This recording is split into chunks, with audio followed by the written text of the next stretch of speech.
क्या गर्भ धारण के बाद माता पिता दोनों नाम जप करें तो इससे होने वाली संतान भागवतिक होगी या फिर वो संतान अपनी खुद की किस्मत या कर्म लेकर आएगी? नहीं, इसका प्रभाव पड़ता है गर्भस्थ शिशु पर।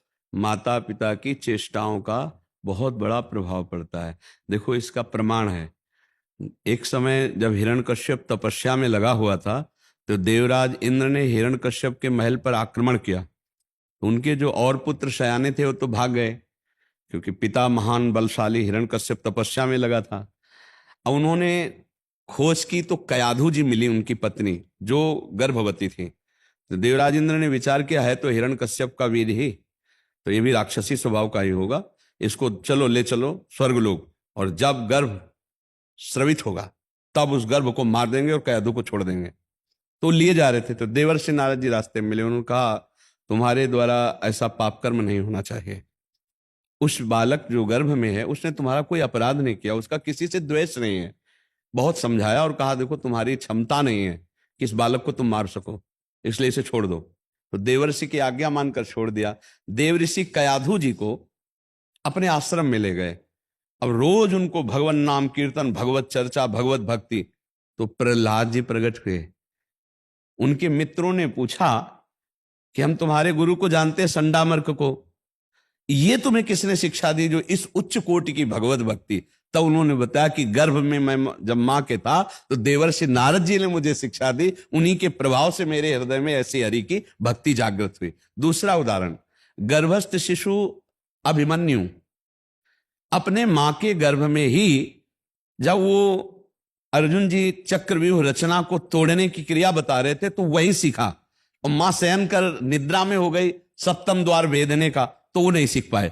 इसका मतलब यदि गर्भ धारण हो जाए और मां और पिता ब्रह्मचर्य से रहें, गर्भ होने के बाद फिर सहवास न करें, नहीं, बालक की दिमागी स्थिति में और उसकी शारीरिक स्थिति में दोनों कुप्रभाव पड़ते हैं।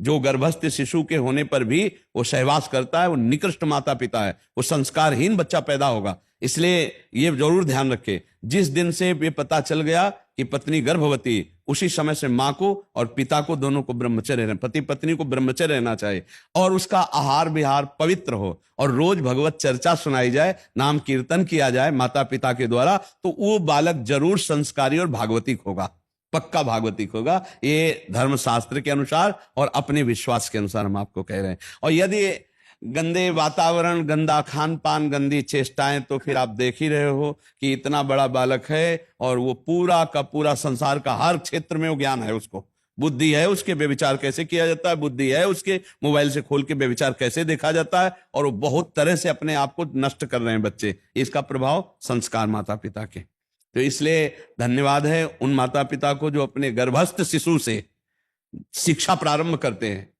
और 9 वयस्क होते होते राष्ट्र सेवक, समाज सेवक और भगवत सेवक के रूप में अपनी संतान को उपस्थित करते हैं। धन्य है उनका जीवन। हाँ, सो माता पिता धन्य, उनकी चेष्टाएं धन्य। जहां नाम प्रसंग कहत उपदेश, जाया धर्म धन्य सो देश, धन्य सो कुल जय जन्म भयो, धन्य सो तात, धन्य सो माए।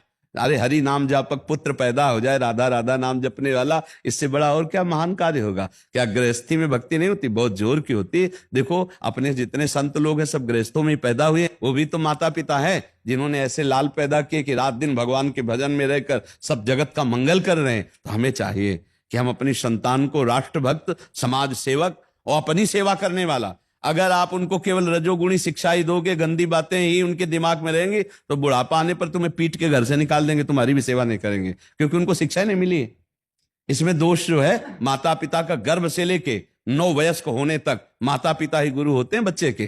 प्रथम गुरु माता पिता होते हैं। जैसी शिक्षा दोगे वैसी शिक्षा। तो पक्का गर्भस्थ शिशु पर संस्कार पड़ते हैं माता पिता के आचरण, चिंतन और व्यवहार का।